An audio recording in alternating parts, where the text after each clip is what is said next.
It's 1892 in New York City. In January, an immigration processing center called Ellis Island opened for business. In March, in Springfield, Massachusetts, a YMCA instructor, desperate to keep a class of stir-crazy youngsters entertained indoors, hosted the first public game of basketball. But the winter is over, and it's the 1st of May, just shy of summer, just shy of the 20th century.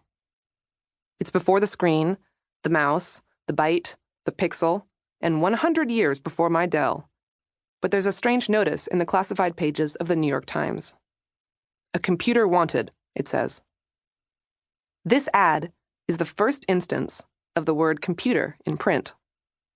It wasn't placed by an indiscreet time traveler, someone trapped in the Gilded Age and jonesing for the familiar glow of their MacBook. It was placed by the United States Naval Observatory in Washington, D.C., which was by then several decades into a mathematical astronomy project, calculating, by hand, the positions of the sun, stars, moon, and planets across the night sky. The observatory's directors were not in the market that spring to buy a computer. They were looking to hire one. For close to 200 years, a computer was a job, as in someone who computes or performs computations for a living. Had one been browsing the Times that May day in 1892 and decided to answer the classified ad, they'd soon be taking an algebra test. The Naval Observatory job was cushy, relatively. Those who lived nearby worked in a cozy, informal office in Cambridge, far from the observatory itself, which was perched on a bluff above the Potomac. They clocked 5-hour days, charting the skies from individual tables by a roaring fire, pausing often to discuss the scientific ideas of the day. The rest worked from home, from detailed mathematical plans they received in the mail. Computing, as one historian has noted, was the original cottage industry. Every day, these computers, much as computers do today, would chip away at complicated, large-scale math problems. They wouldn't do it alone. Our new hire would be part of a team, everyone crunching their share of the numbers, some correcting each other's work for extra income. With pen and paper alone, the Naval Observatory team would chart the skies, just as other computing offices throughout the Western world would advance ballistics, maritime navigation, or pure mathematics.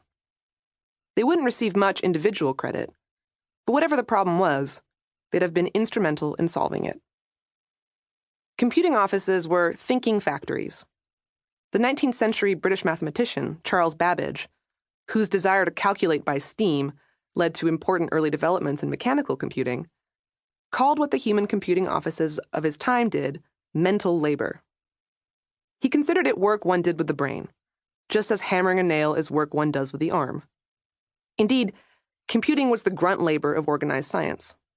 Before they were made obsolete, human computers prepared ballistics trajectories for the United States Army, cracked Nazi codes at Bletchley Park, crunched astronomical data at Harvard, and assisted numerical studies of nuclear fission on the Manhattan Project. Despite the diversity of their work, human computers had one thing in common. They were women. Mostly, anyway. The Naval Observatory hired only one female computer for its nautical almanac office, although she was by far the most famous among them. Maria Mitchell, a Quaker from Nantucket Island, who had won a medal from the King of Denmark before she was 30 for discovering a new comet in the night sky. It came to be known as Miss Mitchell's Comet. At the observatory, Mitchell calculated the ephemeris of Venus, being, as her supervisor told her, the only computer fair enough to tackle the fairest of the planets. Her presence as a woman in a computing group was unusual for its time, but it would only become less so. Maria Mitchell discovered her comet only a year before the Seneca Falls Conference on the Rights of Women, which was largely organized by Quaker activists.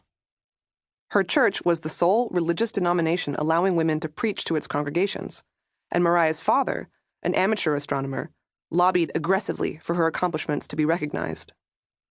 Before the end of the 20th century, however, computing would become largely the purview of women. It was female mental laborers, breaking intractable problems down into numerical steps, much as machines tackle problems today, who ushered in the age of large-scale scientific research. By the mid-20th century, computing was so much considered a woman's job that when computing machines came along, evolving alongside and largely independently from their human counterparts, mathematicians would guesstimate their horsepower by invoking girl years and describe units of machine labor as equivalent to 1 kilogirl. This is the story of the kilogirls.